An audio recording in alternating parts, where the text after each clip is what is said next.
Welcome to the SKNIS Week in Review. In this program, we recap major government-related activities over the past week.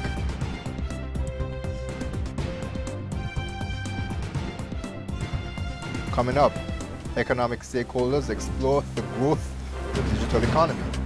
USNS Comfort staff leaves an indelible impression. 11 students receive scholarships from Social Security Board, and Hilroy Brandy appointed Commissioner of Police. Those stories and more are next on the SKNIS Week in Review for the period October 4 to 10, 2019. Hello and welcome. Stakeholders from the public and private sectors and civil society convened at the St. Kitts Marriott Resort on Tuesday to discuss the growth and transformation of the digital economy and its positive impact on business and society. The digital economy was the theme for the 2019 National Consultation on the Economy. Persons from all walks of life learned more about the government's programs, policies, and new strategies, while discussions centered on ways to boost efficiencies, drive innovation, and develop creative solutions across multiple sectors. Financial Secretary Hilary Hazel stated that the economic partners in the room have all benefited from digitally based services used by government, banks, and other institutions.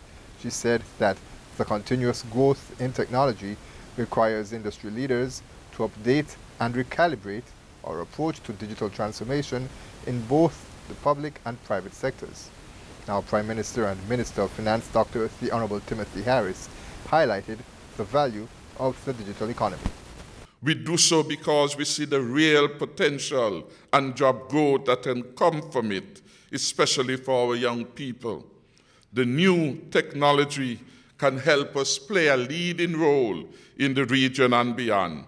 New employment opportunities will open up in commerce, in real estate, in banking, and other areas of the financial sector, cybersecurity, and someone mentioned that earlier, merchandising. The world which we now know will change so dramatically before our very eyes. It would mean that our people here could be contributing to international companies in New York, in London, in Hong Kong, and you don't have to leave the Federation. Hundreds of residents heeded the call by the government to take full advantage of the free medical and dental services that was offered by the staff of the USNS Comfort during its deployment in St. Kitts. The October 5 to 10 medical care was the primary purpose of the mission. Stations were set up at the Antioch Baptist Church at Lime Keel and the community center at St. Paul's. Services offered included basic medical evaluation and treatment, preventative medicine, optometry screenings, dental screenings, and treatment, just to name a few. Lieutenant Commander Derek Austin led the medical mission. The partnership with the people is the best part. You try to take time to make this operation go, but I try to go talk to everybody, and the people here it's from St. Kitts and Nevis are fantastic. We want to build just good partnerships with the people, and that people ask why are we coming to do this, and why are we given free health care, and that our government and then St. Kitts and Nevis have set this up, but we're here to just help our neighbors and build partnerships. Crew members from the Comfort also partnered with officials from the National Emergency Management Agency, or NEMA, to stage a disaster response training workshop for first responders and emergency officials. Participants were drawn from NEMA, the St. Kitts Nevis Defense Force Coast Guard Unit, St. Kitts Nevis Fire and Rescue Services, St. Kitts Nevis Red Cross Society, Her Majesty's Customs and Excise Department, and the Emergency Medical Services. Activities included shipboard firefighting, rescue swimming, and deep water diving. Lieutenant Commander Joseph Rashap said the exchange has been quite beneficial. So far, it's been great. The exchange between my folks and the staff on board the Comfort with all the agencies that I named have been extremely cooperative, and a very great benefit to these exchanges is it's not a one-way direction of information, it's really two-way. So while we're introducing some of our techniques to fire and rescue in the Coast Guard today, we will certainly learn from the Coast Guard and fire and rescue of their techniques, and we can take those lessons learned moving forward for ourselves. There was also a partnership project between the crew of the USNS Comfort and the Department of Youth Empowerment. A team from the hospital ship joined about 20 students of the Charles E. Mills Secondary School to paint a mural on a wall outside of the Sandy Point Hardcourt.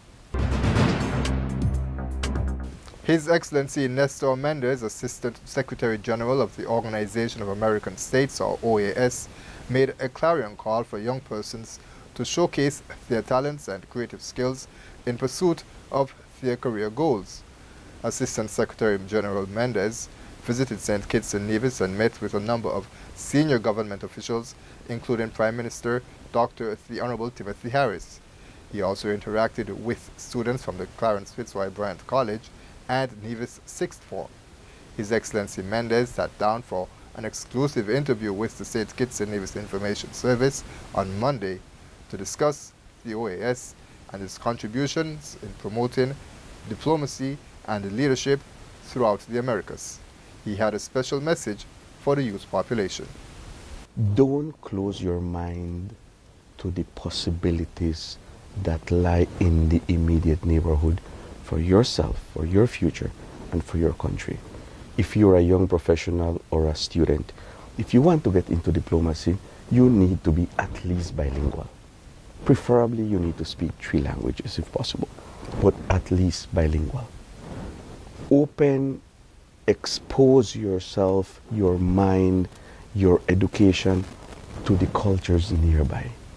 Our leaders always talk about greater integration between Central America and the Caribbean, Latin America and the Caribbean. But if we don't speak each other's languages, then we cannot communicate, we cannot understand each other. The St. Christopher and Nevis Social Security Board welcomed 11 new members to its Susanna Lee High School Scholarship Program on Tuesday, continuing a tradition that began back in 1983. The awardees, Tiquan Jules, Jadea Williams, Sequinia Decent, Tideja Liberd, Jazion Gift, Ayana Mead, Aaliyah Elliott, Terencia Wiggins, Alicia Jalim, Nyla Maccabee, and Shaniqua Davis were inducted at a ceremony held at the East St. John Payne Annex on Tuesday. Senior Minister and Minister with Responsibility for Social Security, the Honorable Vance Amory, congratulated the awardees, noting that this is a tremendous opportunity. The sky's the limit, a cliche, but it is a fact. You can soar as high as you will allow yourself to go with the help of those who have taken an interest in yourselves. And I want to say to you that the many opportunities await you, and you just have to determine which path you will follow. Officers representing the Department of Statistics, also known as the Central Statistical Office in St. Kitts, in the Ministry of Sustainable Development, as well as media and representatives of other government ministries, departments, and agencies, are better equipped with the necessary tools and skills needed to more effectively execute their duties as it relates to data dissemination and general communication with various stakeholders in the Federation. This is the result of a 4-day Statistics Communication and Advocacy Workshop held from October 8 to 11 at the National ICT Center in St. Kitts. Carlton Phipps is the Director of the Department of Statistics in St. Kitts. This workshop basically starts, if you want to say in an official way, our activities geared towards the next census, the 2021 census. As a part of getting the corporation of households so that we have good results, it is important that we develop a proper communication strategy. And this strategy, we believe, would help us to get the corporation of households in providing us the necessary data that is needed for policy and planning decision making. The Postal Services in St. Kitts and Nevis promises to review, recognize and reinvent in order to stay relevant in a technological age. Wednesday was celebrated internationally as World Post Day and is being commemorated in St. Kitts and Nevis with a series of activities throughout the month. Minister responsible for Post, the Honorable Ian Patches-Liburd, noted that the National Post Office is, quote, on the path of continuous learning, end quote. He urged the public to assist with an improvement project by sharing honest comments. The activities are centered on an initiative called Be a Part of Our Conversation. This is designed to gather information about the current status of the postal services. It takes the form of live discussions and surveys. For this, we graciously request your cooperation. The data gleaned would help us to respond to your changing needs. And finally, we say congratulations to Hilroy Brandy, who has been appointed as the next commissioner of the Royal St. Christopher and Nevis Police Force. The appointment took effect from June 1, 2019. Commissioner Brandy has been acting in the post since October 2018. Commissioner Brandy said, quote, I am humbled by this move of confidence in me to lead such a noble organization. Policing has been my life. I want to assure the people of St. Kitts and Nevis that I have committed to serving my country. The safety and security of all citizens and residents is paramount for our nation to thrive, and I will work to ensure that everyone can operate daily with a peace of mind, end quote. We say congratulations. That's all for this week's edition of this SKNIS Week in Review. I'm Ian Richards.